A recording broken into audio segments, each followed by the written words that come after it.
الحمد لله نحمده ونستعينه ونستغفره ونؤمن به ونتوكل عليه ونعوذ بالله من شرور أنفسنا ومن سيئات أعمالنا من يهده الله فلا مضل له ومن يضلل فلا هادي له أشهد أن لا إله إلا الله وحده لا شريك له وأشهد أن سيدنا ونبينا ومولانا محمدا عبده ورسوله صلى الله وسلم وبارك على نبينا محمد وعلى آله وصحبه وسلم تسليما كثيرا كثيرا. أما بعد فيقول الله سبحانه وتعالى: أعوذ بالله من الشيطان الرجيم. بسم الله الرحمن الرحيم.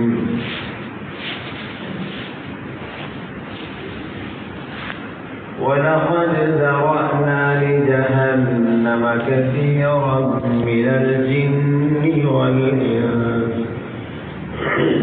لهم قلوب لا يفقهون بها ولهم أعين لا يبصرون بها ولهم آذان لا يسمعون بها أولئك كالأنعام بل هم أضل أولئك هم الغافلون.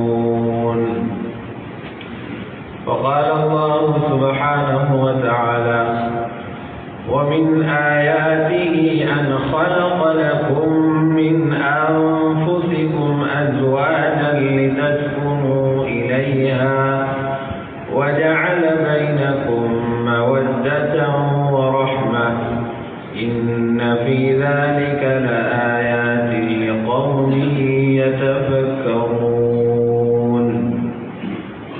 صدق الله العظيم.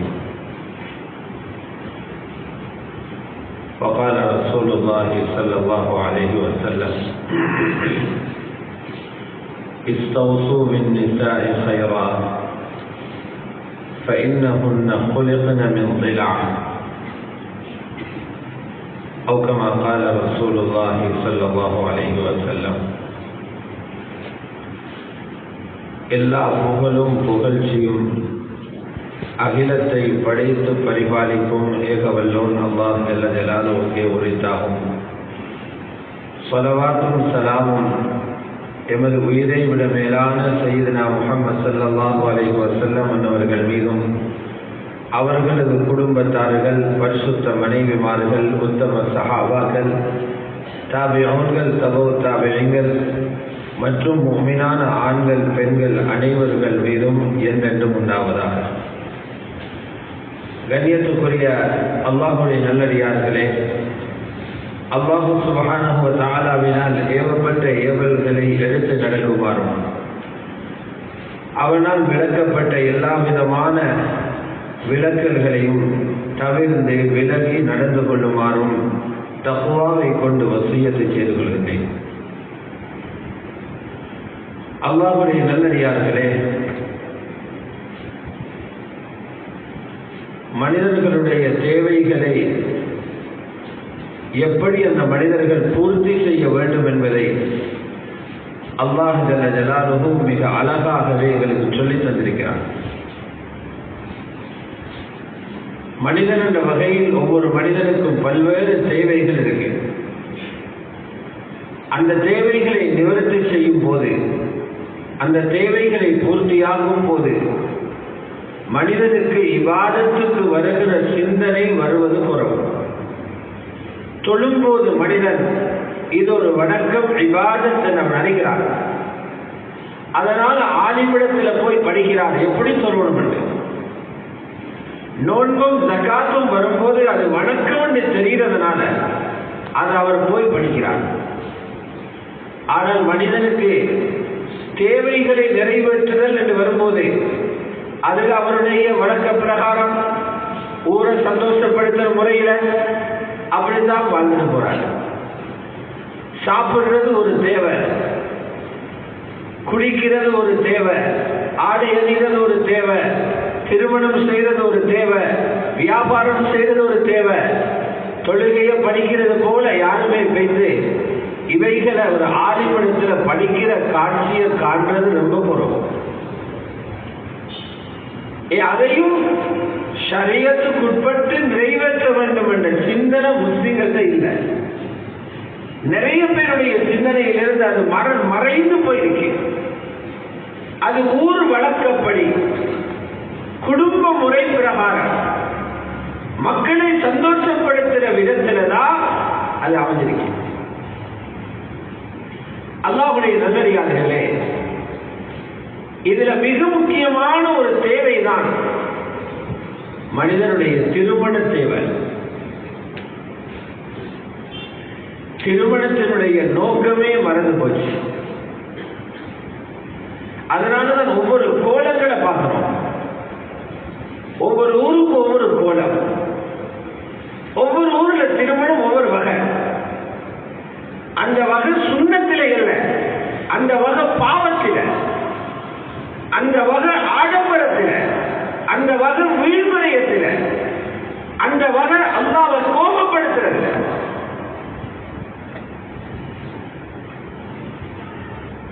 நிறைய பேர் திருமணம் என்றாலே என்ன வருகிறாங்க, திருமணம் என்றா என்னன்னு கேட்டு பாருங்க.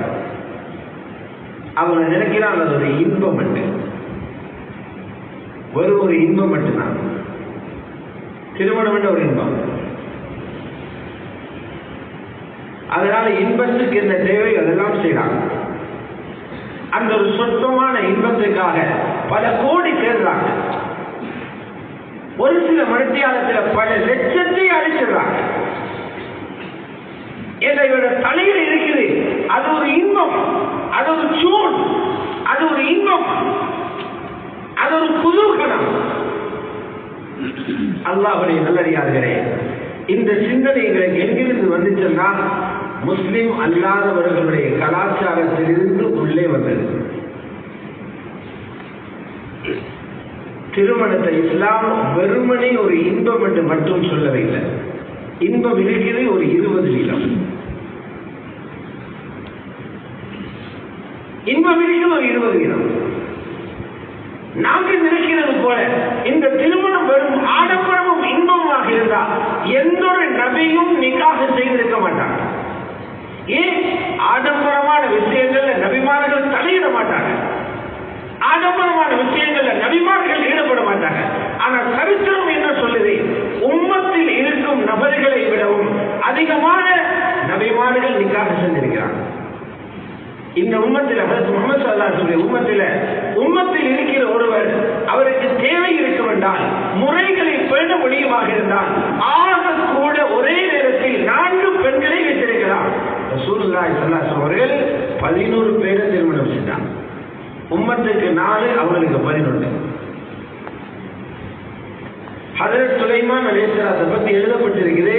ஹஜ்ரத் சுலைமான் அலைஹிஸ்ஸலாம் 700 அடிமைகளும் 300 மனைவிகளும் என்று 1000 பேரை வச்சிருந்தாங்க.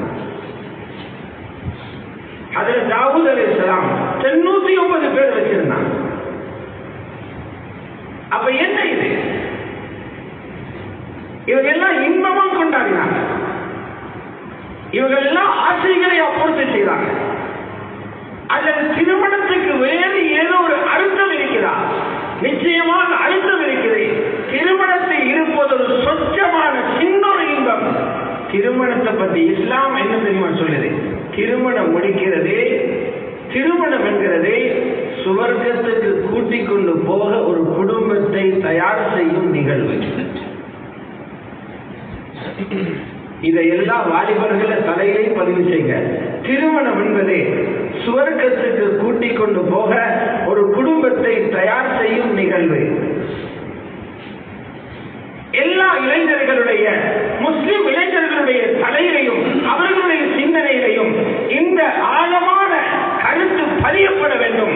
எல்லா பெண் பிள்ளைகளுக்கும் இந்த விடயம்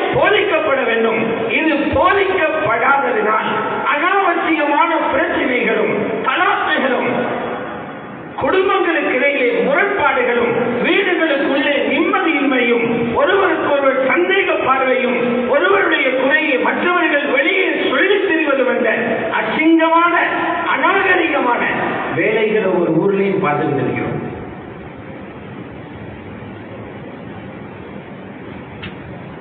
எல்லாத்திலேயும் முன்மாதிரியான ரசூல் ஸல்லல்லாஹு அலைஹி வஸல்லம் பார்த்து நாங்க கஷ்டப்படுறது போல ரசூல் ஸல்லல்லாஹு அலைஹி வஸல்லம் திருமணத்துக்கு கஷ்டப்படவே இல்லை. ரசூலுல்லாஹ் ஒரு திருமணம் செஞ்சாங்க. யாரை திருமணம் செஞ்சாங்க? யூத பெண். ரசூலுல்லாஹ் ஒரு மனைவி யூத பெண் இருக்கிறார், யஹூதியா யூத பெண் இருக்கிறார். அவ யார்? சஃபியா ரலியல்லாஹு அன்ஹா. முஹர்ரம் மாதத்திலே நடந்த யுத்தம், கைபர்ல யுத்தம் நடந்துச்சு. அது யூதர்களுடனான யுத்தம். அந்த யுத்தத்திலே கைபருடைய தலைவர் ஹுயை இப்னு அக்தப் கொல்லப்படுறார். அவருடைய தம்பியும் கொல்லப்படுறார். ஹுயை இப்னு அக்தப் யார்? ஹஜ்ரத் சஃபியா வாப்பா. வாப்பாவும் சாச்சாவும் ரெண்டு பேரும் கொல்லப்படுறாங்க. சஃபியா பின்த் ஹுயை ரலியல்லாஹு அன்ஹா அவருடைய கணவரும் திருமணம் முடித்த புது தம்பதி அவருடைய கணவரும் கொல்லப்படுறார். கைபருடைய இளவரசி தான் சஃபியா ரலியல்லாஹு அன்ஹா. இளவரசி.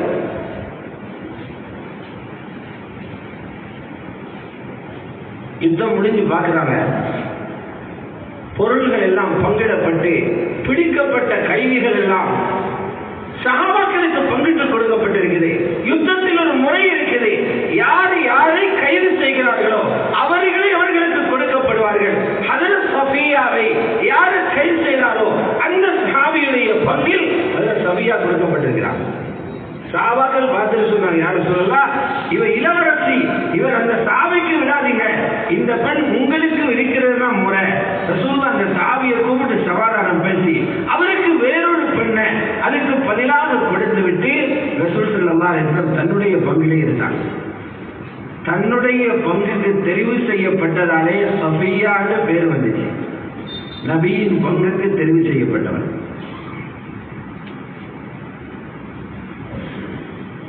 இளவரசி எடுத்திருக்கிறார்.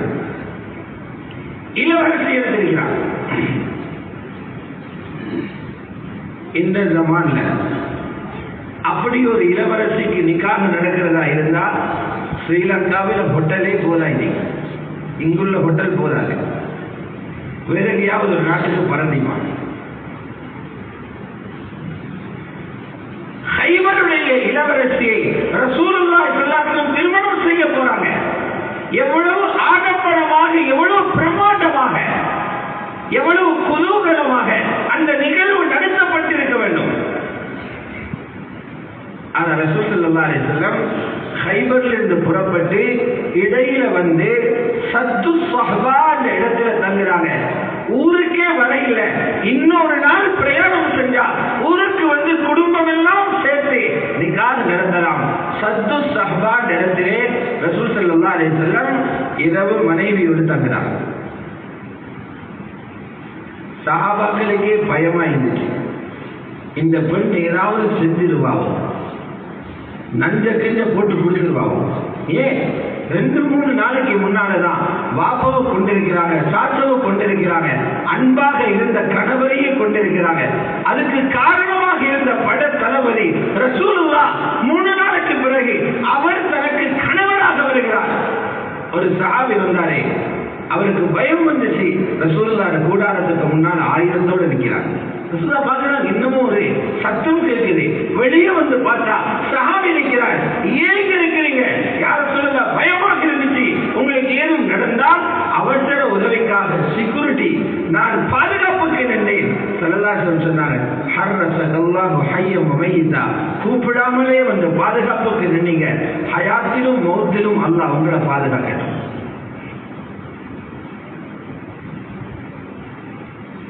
ஒரு தகவல்ல எழுதி இருந்தாங்க, இப்போதும் துருக்கியில் அவருடைய கபரிஸ்தானத்துக்கு முன்னால ஒரு மரபு ரீதியாக ஒரு போலீஸ்காரர் போடப்பட்டிருக்கிறார். அவருடைய கபருக்கு முன்னால பாதுகாப்புக்காக நபியின் வார்த்தையை உண்மைப்படுத்த.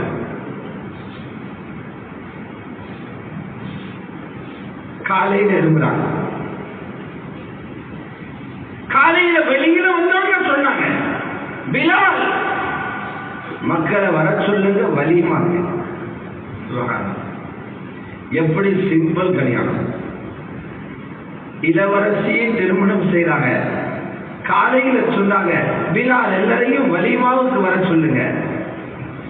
அதிலையும் சஹாபாக்களுக்கு டவுட், சஃபியாவை அடிமையாக பாவிக்க போறார்களா அல்லது மனைவியாக திருமணம் செய்து உம்மஹாத்துல் முஃமினீன் ஒருவராக இணைக்க போகிறார்களா? சஹாபாக்களே சொல்லிக்கிட்டாங்க, விட எல்லாம் முடிஞ்சு போற நேரம் பார்ப்போம். ஒட்டகத்தில் ஏற்றி ஹிஜாப போட்டு மூடினா இவ உம்மஹாத்துல் முஃமினீன், திறந்து கொண்டு போனா அடிமை. அந்த காலத்துல திறக்கிறவங்க அடிமை, மூடுறவங்க தான் மனைவி.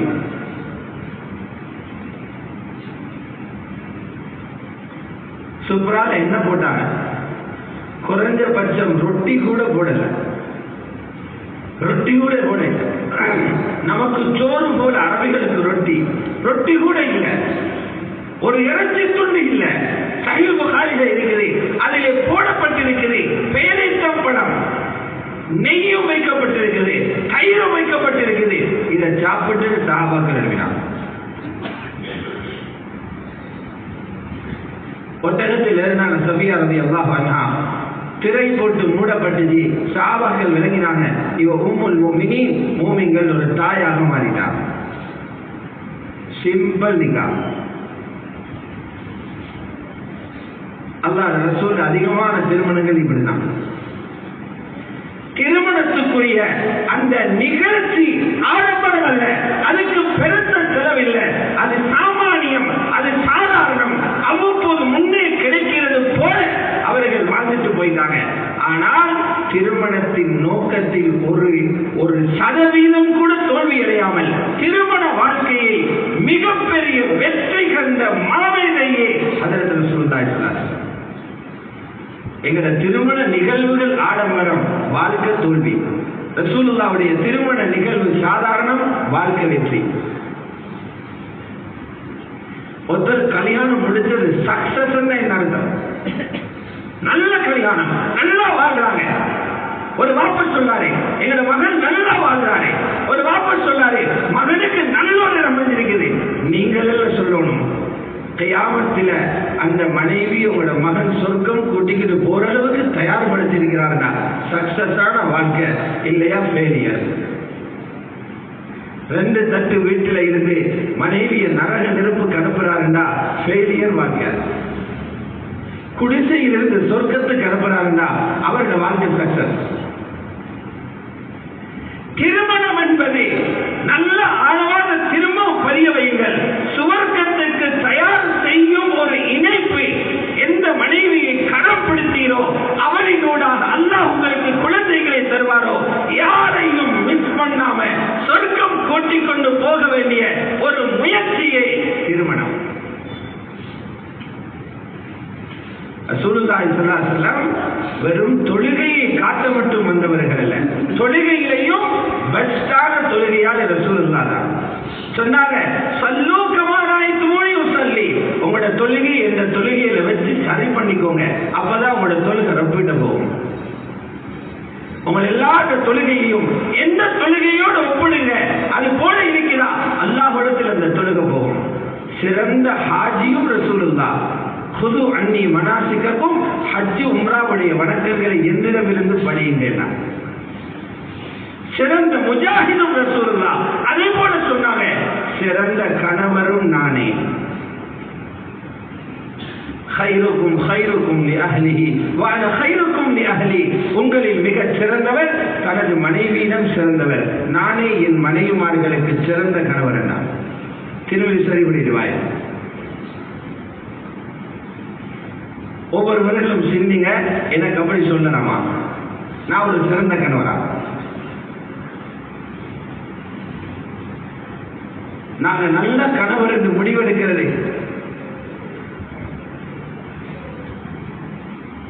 கணவன்மார்கள் யோசிக்கிறாங்க. பெண்கள் கணவருக்கு சொல்றாங்க, நாங்க உங்களை நல்லவர் என்று சொன்னாதான் நீங்க நல்லவராகலாம். மனைவி எப்ப நல்லவன் சொல்லுவா? அவன் சொல்றதையும் செஞ்சா நல்லவன்வா. அவ வீடு கெட்டுன்னா நீ கெட்ட வேண்டியதான், அங்க பறகண்டா பறக்க வேண்டியதான், இங்க இருந்தா இருக்க வேண்டியதான், அவனுக்கு கொடுக்காதீங்கன்னா நிறுத்த வேண்டியதான், இவனுக்கு கொடுக்கட்டா கொடுக்க வேண்டியதான். இப்பதான் உங்களுக்கு சர்டிபிகேட் கிடைக்கும். அதே நேரம் ரசூல் ஸல்லல்லாஹு அலைஹி வஸல்லம் மனைவியும் கட்டுப்படுத்துறாங்க. ஹாக்கிம்ல இருக்கிற ரிவாயத், கணவரின் திருப்தி இருந்தாலே அல்லாஹ் உன்னை திருப்தி காண்பான். கணவன் கோபித்தால் அல்லாஹ் உன்னோடு இறக்கப்படுவான், இறக்கப்பட மாட்டான். ரிவர் ரப்பி ஃபீ ரிவர் ஜௌஜ் வ சுக்து ரப்பி ஃபீ சுக்தி ஜௌஜ். அல்லாஹ்வுடைய திருப்பொருத்தம் இருக்கிறது. கணவன் திருப்தி அடைந்தால் அல்லாஹ் கோபம் அடைவான், கணவன் கோபம் அடைந்தால் அங்க அவங்களே லவ் பண்ணியாச்சு. அப்ப ரசூலுல்லாஹ் வாழ்க்கையை பாருங்க. ரசூலுல்லாஹ் எப்படி சிறந்த கணவரானாங்க? துனியாவோட ஆடம்பரத்தை கொடுத்து குஷியாக வைத்ததாலையா? நாங்க பெஸ்ட் லைஃப் அதைத்தான் நினைக்கிறோம். ஆடம்பரமான வீடு, ஆடம்பர வாகனம், ஆடம்பரமான பயணம், ஆடம்பரமான உணவு, ஆடம்பரமான வாழ்க்கை, இதைத்தானே சிறந்த வாழ்க்கையை நினைக்கிறோம். ரசூலுல்லாஹ்வுடைய வீட்டு கூரைக்கு கைய உயர்த்தினா அந்த வீட்டு கூரையில கைப்படுகிறது. யாருடைய கை? 11 வயது சிறுவனின் கை. ஹசனுல் பஸ்ரி கூரையில என்ன போட்டாங்க? ஹசனுல் பஸ்ரி ரஹ்மத்துல்லாஹி பாடம் நடத்துற காலத்துல கேட்கிறாங்க. அவங்க சொன்னாங்க, கூரையில இருந்தது ஈச்ச மரத்தின் ஓலைகள், அதுக்கு மேல வைக்கோல் பரத்தி இருந்தாங்க. சிறந்த படைப்பின் வீடு இல்லாப்புக்கு இருந்ததல்ல. ரசூலுல்லாஹ் சொன்னாங்க, இந்த கையில பூமியில் உள்ள களஞ்சியங்களின் சாவியே வைக்கப்பட்டுச்சுன்னா துறக்க இல்ல. அப்பவே மாணிக்கத்தை திறந்திருக்கலாம், பெட்ரோலை திறந்திருக்கலாம், தங்கத்தை திறந்திருக்கலாம்.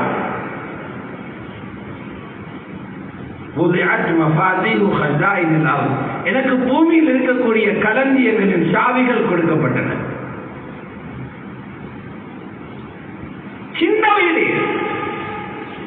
அந்த வீடுகளை குர்ஆன் சில இடங்களில் ரூம் என்று சொல்லுது.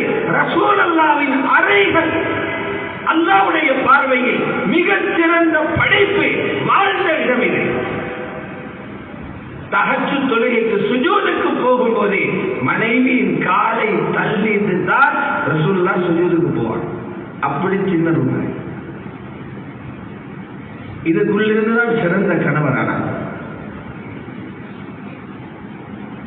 சிறந்த கணவன். எங்களை யாருடைய வீட்டிலையும் ஒரு மாதம் அடுப்பு பற்றாம இருந்துச்சு என்ற செய்தியே இருக்காங்க. ரசூலுல்லாஹ் பொருளாதாரம் எப்படி என்றால் சஹீஹான ஹதீஸ்ல இருக்குது. 3 தலைப்பிறைகளை தொடர்ச்சியாக பார்த்தோம். 2 மாதங்கள் நிறையுது. எந்த மனைவியின் வீட்டிலும் அடுப்பெரியல்ல. என்ன சாப்பிட்டீங்க? 2 கருப்புகள், ஈச்சம்பழமும் தண்ணியும். இதுக்குள் இருந்து சொன்னாங்க, நான் தான் சிறந்த கணவர் என்று.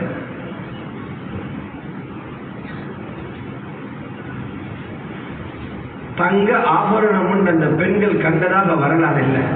ஹஜ்ரத் ஆயிஷாவுடைய கழுத்தில் இருந்தது தஸ்பீஹ் மணி போல பலக கட்டை. அந்த பலக கட்டையால செய்யப்பட்ட தஸ்பீஹ் மணி போல அந்த மாலை கழுத்தில் இருந்துச்சு.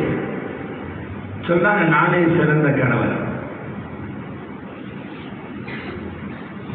இந்த பார்வையில் ரசூல் ஸல்லல்லாஹு அலைஹி வஸல்லம் எந்த ஒரு மனைவியோடையும் எந்த ஒரு உல்லாச பயணமும் போனதாக கேள்விப்பட்டேன்.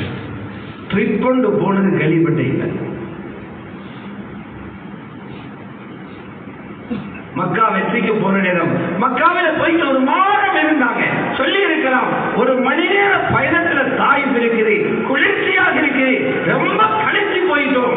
ஆயிஷா ஒரு 2 நாள் போயிட்டு அங்க உட்கார்ந்துட்டு வருவோம், களைப்பை நீக்கிட்டு வருவோம் என்று சொல்லி இருக்கலாம். ரசூலுல்லாஹ் போகவே இல்லை. ஆனா சொல்றாங்க, சிறந்த கணவர் நான் தான். எப்படி என் மனைவிமார்களுக்கு சிறந்த கணவர் என்று ஏன் சொன்னாங்க? இது என்ன உணர்த்தது? நாங்க நினைத்ததல்ல திருமண வாழ்வை. ரசூலுல்லாஹி ஸல்லல்லாஹு அலைஹி வஸல்லம் வீடு அது துனியாவுடைய தேவை, சாப்பாடு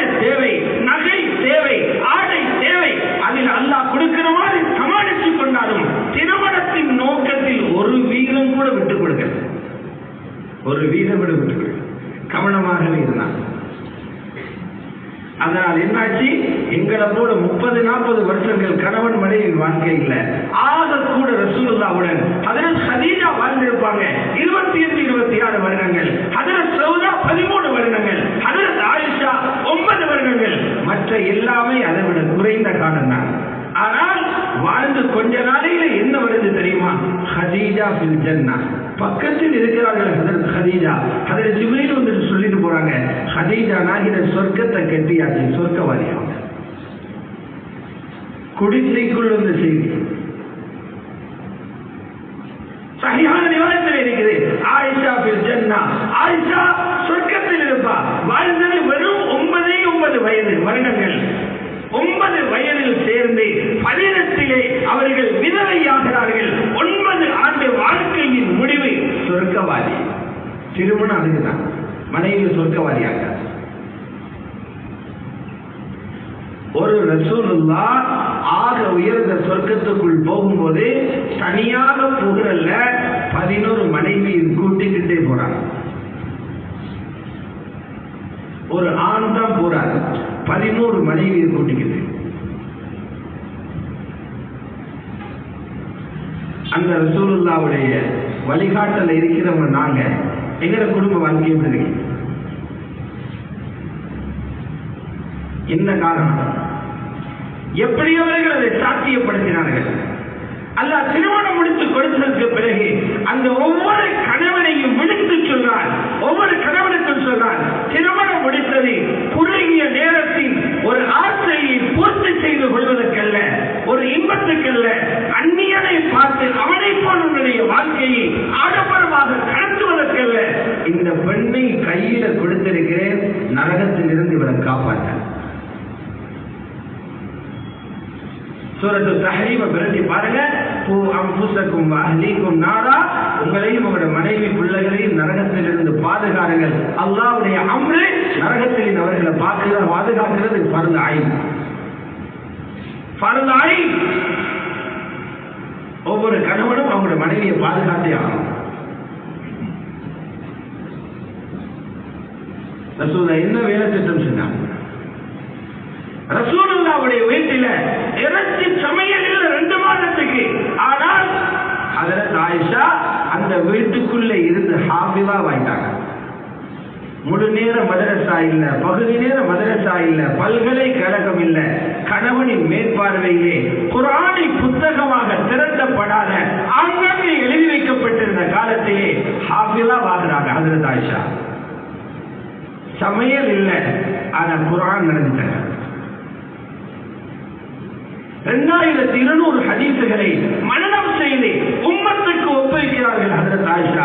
முஹத்திஸா, முழு குர்ஆனுக்கும் தஃப்சீர் செய்யும் ஆற்றல். சஹாபாக்களிலே எல்லா துறையிலும் ஃபத்வா கொடுக்கிற அளவுக்கு தகுதி வாய்ந்த 7 பேர் இருந்தாங்க. எந்த தலைப்புல கேட்டாலும் பதில் சொல்றவங்க 6 பேர் ஆண்கள், ஒருவர் ஹஜ்ரத் ஆயிஷா. இப்னு கய்யிம் ஜௌசியா இலாவுல் முவக்கிஹின் எழுதுறாங்க, அல் முக்ஸிரூன், அதிகம் ஃபத்வா கொடுத்தவர்கள் ஒரு ஆயிஷா. எங்க படிச்சாங்க? என்ன மதரசா ஓதினாங்க? ரசூலுல்லாஹ்வின் கணவரின் கண்காணிப்பில் படித்தது.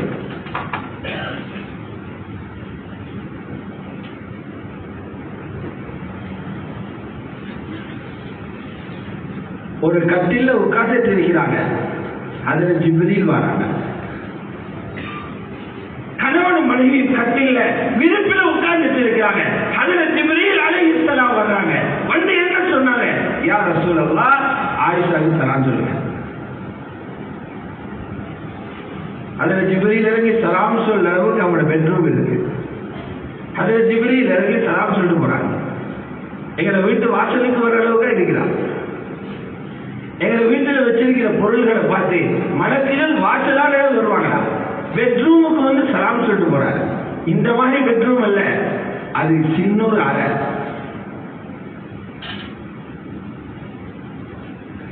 மலக்குகளை இறக்கிற முயற்சி அங்க இருந்துச்சு.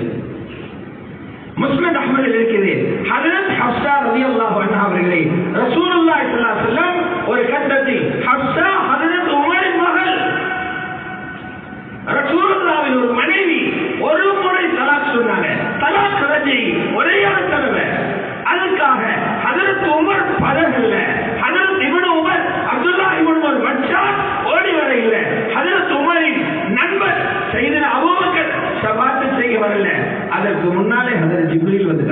அல்லாஹ் அனுப்பி செய்கிறான். முஸ்னத் அஹ்மதுல பதிவு செய்யப்படுது. இறங்கி என்ன சொன்னாங்க? யா ரசூலல்லாஹ், ஹப்ஸாவை திருப்பி இருக்கு. ஒரு தலா கொடுத்தீங்கன்னா திருப்பி இருக்கு, முடிவு வாபஸ் பண்ணுங்க, ராஜி ஹப்ஸா. அல்லாஹ் ரப்பல் இஸ்ஸத் சொர்க்கத்தில் உங்களோட வாழ்ற மனைவியாக முடிவு செஞ்சிருக்கிறார். இன்னஹா ஜௌஜத்துக பில் ஜன்னah. இது எப்படி நடக்குது? இது எப்படி சாத்தியப்படுது? ஹப்ஸாட படிப்பை பார்த்து வந்துட்டாங்க. ஹப்ஸா கிராஜுவேட், பெரிய பட்டதாரி, பெரிய சம்பளம் சேர்த்து கொடுக்கிறவன், அவ பெரிய ஒரு அரசு அதிகாரி, அவ பெரிய ஒரு பல்கலைக்கழக பட்டதாரி. இதை பார்த்து ஹஜ்ரத் ஜிப்ரீல் வந்தாங்களா? இல்லவே இல்லை. ஹஜ்ரத் ஜிப்ரீல் காரணத்தையும் சேர்த்தையே சொல்லிட்டு போனாங்க. அல்லாஹ் இவ்வளவு விரும்பி உங்களுக்கு இதை சொல்லதுக்கு காரணம் ரெண்டு தான். அந்த ரெண்டும் உங்களிடம் இருந்து ஹப்ஸா ரலியல்லாஹு அன்ஹா அவர்கள் படித்ததுதான். என்ன தெரியுமா? தஹஜ்ஜுத், நீண்ட நேரம் தொழுகிற பெண், அதிகமான சுன்னத்தான நோன்பு பிடிக்கிற பெண். அல்லாஹ் ரொம்ப பிடிச்சிருச்சு. இன்னஹா சவ்வாமா சவ்வாமா. அந்த வீட்டிலேயும் பிரச்சனைகள் வராமல் அல்ல, பிரச்சனைகளை கூட மாவுக்குள்ள இருக்கிற ரோமத்தை பிடுங்கிறது கூட கலைச்சு போட்டாங்க. நாங்க நினைக்க கூடாது, அதனால எங்க வீட்டுக்குள்ள பிரச்சனை, எந்த மனைவி அந்த பேச்சை கேட்கிறா இல்ல, எங்க வீட்டுக்குள்ள ஒரு செய்வன், அதனால இவனை சரி பண்ண முடியாம இருக்குது இல்ல. இது போல பிரச்சனை ரசூலுல்லாஹ்வின் வீட்டுக்குள்ளேயும் வந்துச்சு. அதை வெற்றிகரமாக தீர்த்தாங்க. ரசூல் ஸல்லல்லாஹு அலைஹி வஸல்லம் மனைவி மீது பெரிய ஒரு அவதூறு எடுத்துட்டாங்க. ரசூலுல்லாஹி ஸல்லல்லாஹு அலைஹி வஸல்லம் பதறி போனாங்க. பனுல் முஸ்தலிக் யுத்தத்துக்கு போயிட்டு வர்றாங்க. ஹஜ்ரத் ஆயிஷா வெளிவாசலுக்கு போயிட்டு வர்றதுக்கு இடையில அவர்கள் உட்காரும் பல்லாக்கை சஹாபாக்கள் தூக்கி ஒட்டகத்துக்கு மேலே வைத்து கட்டி விட்டார்கள். உள்ளே ஹஜ்ரத் ஆயிஷா இருப்பதாக நினைத்து கட்டினார்கள். ஆனால் ஹஜ்ரத் ஆயிஷா கழுத்தில் இருந்த மாலை அருந்து அதை தேடிக்கொண்டிருந்தார்கள். ஜமாத் அப்படியே போயிடுச்சு. இவ வந்து பார்த்தா யாருமே இல்ல, கார இருள், தஹஜ்ஜுத் நேரம். சுபஹ் நேரம் ஒரு சஹாபி பின்னால வந்தார். விடுபட்ட பொருள்களை பிறக்க வைத்திருந்த சஹாபி ஸஃப்வான் இப்னு முஅத்தல் ரலியல்லாஹு தஆலா அவர் பார்க்கிறார், கண்ணுக்கு மேல ஒரு உருவம் இருக்குது. பக்கத்துல வந்து பார்த்தா ஹஜ்ரத் ஆயிஷா தூங்கிட்டு இருக்கிறார். இன்னா லில்லாஹி வ இன்னா இலைஹி ராஜிஊன் ஒரு சத்தம் போடுறார். அந்த சத்தத்துக்கு விழிக்கிறார்கள் ஹஜ்ரத் ஆயிஷா. எப்படி கண்டவுடனே ஹஜ்ரத் ஆயிஷான்னு விளங்கிச்சு? அது ஹஜ்ரத் ஆயிஷா பதில் சொல்றாங்க, ஃபர்தாவோட ஆயத்து வர முதல் அவர் என்ன பார்த்திருக்கிறார். இது சஹீஹ் புகாரியில் செய்தி. வகான ராணி கபில் ஹிஜாப், ஹிஜாபுடைய ஆயத்து வர முன்பு பார்த்திருக்கிறார். அதுக்கு பிறகு பார்க்கல. அல்லாஹ் வானம்னு சொன்ன போது எவருக்கும் நம்மளை காட்டுறதில்லை. எழுப்பின உடனே முதல் வேலை என்ன தெரியுமா? முகமூடி எடுத்து முகத்தை மூடிக்கொண்டேன். ரத்தைத்து வஜ்ஹி பிஜில்பாபி, ஜில்பாபால முகத்தை மூடிக்கொண்டேன். என்னோட ஒரு வார்த்தை ஒரு பேசையில இன்னாலில்லா மட்டுமே கேட்டது. நான் ஒட்டகத்துக்கு மேல ஏறினேன். ஒட்டகத்தின் கயிற்றை பிடித்துக் கொண்டு முன்னால் நடக்கிறார். மதீனாக்குள்ள போய் சென்றோம். இதை கண்டவர்கள் கதையை கட்டினார்கள். அது ஆயிஷாக்கு இவரோட தொடர்பு நவுதுபில்லா தீயாக பரவிச்சு. சாதாரணமாக ஊர்ல ஒரு நல்ல மனுஷன் குடும்பத்துக்கு அப்படி ஒரு கதை வந்தாலே அவர் மனமுடைஞ்சி வீட்டுக்குள்ள போயிடுவாரு. ஆக சிறந்த மனிதர் ரசூலுல்லாஹ் ஃபேமிலிக்கு அப்படி ஒரு சேறு பூசல் நடக்குதுன்னா மடை அடிச்சா நபி எவ்வளவு மனமுடைஞ்சிப்பாங்க. அல்லாஹ் ரசூல் மனைவி அல்லாஹ் முழு உலகத்தை காட்டினான். உங்களோட வீடுகளுக்குள்ளே இப்படி பிரச்சனை வரும், நீங்க அவசரப்படுவாங்க. அந்த பிரச்சனையை முடிக்கிறதுக்கு இந்த ரசூல் வழிகாட்டுவாங்க. அல்லாஹ் விரும்பி இருந்தால் அன்றைய தினமே வஹ்ய இறக்கி ஹஜ்ரத் ஆயிஷா சுத்தமான பெண் என்று சொல்லி இருக்கலாம். ஒரு மாதம் வரைக்கும் இறக்காம அல்லாஹ் விட்டான். எல்லாரும் படிக்க ரசூல் அவசரப்படவில்லை. கதை பரவுது நாலு பக்கம். சில சஹாபாக்களே கலைக்கிறாங்க, சந்தி சந்தியா கலைக்கிறாங்க, மஜ்லிஸ் மஜ்லிஸா கலைக்கிறாங்க. ஊரை இவர் திருத்துறாரு, இவரது வீட்டுக்குள்ளேயே கோளாறு, எல்லாம் பேசுறாங்க. நபியோட காதுக்கு விடுது.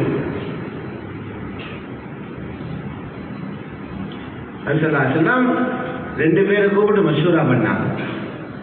ஒன்று வீட்டுக்குள்ள போல இருந்த ஹதரத் உஸ்ஸாமாவை, இரண்டாவது மருமகன் ஹதரத் அலிய நான் என்ன செஞ்சு கொள்ளலாம்? வஹி வருகிறதில்லை, அடுத்த வழி மஷூரா தான். வஹி இல்லை, அடுத்த மஷூரா. ஹதரத் உஸ்ஸாமா சொன்னாங்க, யா ரசூலல்லாஹ், எனக்கு தெரிஞ்ச அளவில் உங்களோட மனைவி நல்லவர்கள், நான் சந்தேகப்பட மாட்டேன். ஹதரத் அலி ஒரு நீதிபந்த சுபாவம் உள்ளவர், நீதிபதி சுபாவம். அவர் சொன்னார், யாரும் சொல்லலாம், உங்களுக்கு பெண் பஞ்சம் இல்லையே, எவ்வளவு இவ விட்ட எவ்வளவு பேர் இருக்கிறாங்க. வீட்டில் வேலை செய்கிற பெண் பரீராவிடம் கேளுங்கள், உண்மையான செய்தி வரும். ஹதரத் பரீராவை கூப்பிட்டு கேட்கிறாங்க, என்னாவது கண்டீங்களா, என்னவாவது சந்தேகமானதை பார்த்தீங்களா? சொன்னார்கள், யா ரசூலல்லாஹ், அப்படி எதுவுமே காணல, பரிசுத்தமான பெண். ஆனா ஒன்று இருக்குது, ஒரு சின்ன பிள்ளை ரொட்டி சுட மாவை பெசண்டி அதை மூடாம தூங்கிடுவா, வீட்டுக்குள்ள இருக்கிற ஆடு வந்து தின்னுட்டு போயிடும். அப்படி ஒரு சின்ன பிள்ளை. இந்த மஷூராவுக்கு மேல ரசூலா உறுதியாயிட்டாங்க, என்ன மனைவி துப்புறதுதான். அந்த பிரச்சனை ஊரையே ரெண்டாக வெடிக்க வச்சது. மிம்பர்ல ஏறினாங்க, சொன்னாங்க, அப்துல்லாஹி இப்னு உபை முனாஃபிக் இந்த குடும்பத்தை காயப்படுத்துறார், இதிலிருந்து என்ன பாதுகாக்க யாரு தயார்? அதோட முடிவில் அவுசும் ஹதரஜும் என்று பழைய ஜாஹிலியா பிரச்சனை வர பார்த்துச்சு. அடிதடி படமா தான் பள்ளி உள்ளது அமைப்படுத்தினார். அவ்வளவு பெரிய பிரச்சனை, வீட்டு பிரச்சனை, ஊரு பிரச்சனை. ஆனால் அதுவரை ஹதரத் ஆயிஷாவுக்கு தெரியாது. என்ன பத்தி இப்ப சொன்னாங்க, எப்போது உரியவருக்கு செய்தி வந்து அல்லாஹ்விடத்தில் அழ ஆரம்பிக்கிறார். பிரச்சனையை முடிக்க ஒரே ஒரு வழி, ரப்பிடத்தில் அழுவது மட்டுமே. 2 இரவும் ஒரு பகலும் கண்ணீரை தொடர்ந்து வடித்து அழுது கொண்டே இருக்கிறார்கள் ஆயிஷா. முடிவு என்னாகுது, ரசூலுல்லாஹ்வுக்கு வஹி வந்துச்சு, இத பேசினவர்களுடைய வாய் அசுத்தமானது. கியாம மறக்கும் போது அந்த ஃபேமிலி சுத்தமான ஃபேமிலி. சூரத்து நூறுல 10 அல்லாஹ்வுடைய நல்லடியார்களே, ஆகவே சிந்தித்து நடப்போம், பொறுப்புகளை இருப்போம். ஆகவே இதன் முதல் கட்டமாக எல்லா வீடுகளிலும் அரை மணி நேரம் ஒதுக்குங்க, மனைவிய பிள்ளைகளை நரகத்திலிருந்து பார்த்தாங்க. பசிய போக்கு வீட்டுல சபை இருக்குது, சாப்பாட்டு மேசை இருக்குது, பசிய போக்குற இடம், கணக்கிற இடம் இருக்குது, வெறுமையை போக்குற இடம். நரகத்திலிருந்து மனைவியை பாதுகாக்க வீட்டுல என்ன இடம் வச்சிருக்கிறீங்க? பிள்ளைகளை பாதுகாக்க என்ன இடம் வச்சிருக்கிறீங்க? என்ன ப்ரோக்ராம் வச்சிருக்கிறீங்க? அரை மணி நேரம் ஒவ்வொரு நாளும் வீட்டுல உட்காருங்க, அல்லாஹ்வுடைய வல்லமைகளை பேசுங்க, குர்ஆன ஓதுங்க, சின்ன சின்னதாக நல்ல பண்புகளை சொல்லுங்க. நீங்க எதிர்பார்க்காத அதிர வேகமான மாற்றங்களை வீட்டுல பார்ப்பீங்க. கியாமத்துல சந்தோஷமா சொல்ல போவீங்க. ரப்பல் இஸ்ஸத் அல்லாஹ் சொல்றான், நீங்க இந்த மஹல்லாக்கள் இருக்கிற வீடுகள் இதுக்குள்ள வாழ்ந்த வாழ்க்கைக்குரிய மாதிரி தான் மஹ்ஷர்ல 2 வகையாக குடும்பங்கள் பிரியும். வீட்டுக்குள்ள எப்படி வாழ்ந்தீங்கன்றத மஹ்ஷர்ல பாத்துக்கலாம். பெரிய வீடு கட்டி எப்படி வீட்டுல பிள்ளைங்க மனைவி வச்சிருந்தால் மஹ்ஷர்ல அப்பட்டமான வெளிச்சத்துக்குள் வரும். வீட்டு சுவருக்குள் இருந்த வாழ்க்கை மஹ்ஷரின் வெளியிலே முழு உலகத்துக்கும் தெரிய போகிறது. குர்ஆன் சொல்லுது, 2 வகையான ஃபேமிலிகள் அங்க வரும். சிலர் எப்படி இருப்பாங்க தெரியுமா? ஒருவரை கண்டு சிங்கத்தை கண்டு ஓடுறது மாதிரி காட்சி. இவர் வீட்டுக்குள்ள வாழ்ந்தே இல்லை, வீட்டை சீரழிச்சவர் இவர். மனைவி கணவரை கண்டு ஓட்டம், கணவன் மனைவியை கண்டு ஓட்டம். அவர் சமத்தவெல்லாம் சூழல் இருக்குது. பிள்ளைகள் பெற்றோர்களை கண்டு ஓட்டம், பெற்றோர்கள் பிள்ளைகளை கண்டு ஓட்டம். மறுமையில் சிதறி போகிற குடும்பம். யார் உலகத்தில் முறையான முயற்சி செய்து இஸ்லாமிய குடும்பங்களாக நரகத்திலிருந்து பாதுகாக்க வேண்டுமே என்ற கண்ணோடு வாழ்ந்தார்களோ அல்லாஹ் கியாமத்தில் சொல்றார், கணவனுடைய வலது கையில பட்டோல கிடைச்ச உடனே மனைவியை தேடி போய்த்து முதல்ல மனைவிக்கு காட்டுவா, இப்படி ஒரு பட்டோல வரும் என்று தான் எதிர்பார்க்கிறேன். ரிசல்ட் காட்டுறார். மனைவிக்கு பட்டோல கிடைச்ச உடனே ஓடி ஓடி வந்து சந்தோஷமாக கணவனுக்கு காட்டுவார். வயன் கலிபு இலா அஹ்லிஹி மஸ்ரூரா. குர்ஆன் சொல்லுது. ஆகவே இப்படியான சிறப்பான குடும்ப வாழ்க்கையை அல்லாஹ்வுடைய ரசூலுடைய வழிகாட்டலுக்கு அமைவாக அதை படித்து விளங்கி அறிந்து சொர்க்கவாதிகளை தயாரிக்கும் வீடுகளாக எங்களுடைய வீடுகளை மாற்றுவோம். அதை கொண்டு நாளை மறுமையில் நிரந்தர சொர்க்கங்களை, நிரந்தர வீடுகளை சொர்க்கமாக அமைத்துக் கொள்ளும் பாக்கியத்தை வல்லவன் அல்லாஹ் ஜல்ல ஜலாலுஹு எங்கள் அனைவர்களுக்கும் தந்தருவானாக. யா அல்லாஹ் எங்களுடைய பாவங்களை மன்னித்து தருவாயா. முழு உம்மத்தில் உள்ள முஸ்லிமான மோமினான ஆண்கள் பெண்கள் அனைவர்களது பாவங்களையும் மன்னித்து தருவாயா. முஸ்லிம் கபராளிகளுடைய கபர்களிலே பிரகாசத்தை ஏற்படுத்துவாயா. கபருடைய அதாபுகள் பித்னாக்கள் இருந்து பாதுகாப்பாயாக. எல்லா முஸ்லிம்களையும் எல்லா மனிதர்களையும் நாளை மறுமையிலே ஜன்னத்துல் ஃபிர்தௌஸில் போய் சேரக்கூடிய பாக்கியத்தை கொடுத்தருவாயா. யாரா பெரிய ஒரு அமானிதத்தை கையிலே கொடுத்திருக்கிறாய். மனைவி பிள்ளைகள் என்பது மிகப்பெரிய ஒரு அமானிதம். இந்த அமானிதத்தை முறையாக நிறைவேற்றிக் கொண்டு போவதற்குரிய வழிகாட்டலையும் தௌஃபீக்கையும் எங்கள் அனைவர்களுக்கும் தந்தருவாயாக. வஆஹிரு தஅவானா அனில் ஹம்துலில்லாஹி ரப்பில் ஆலமீன்.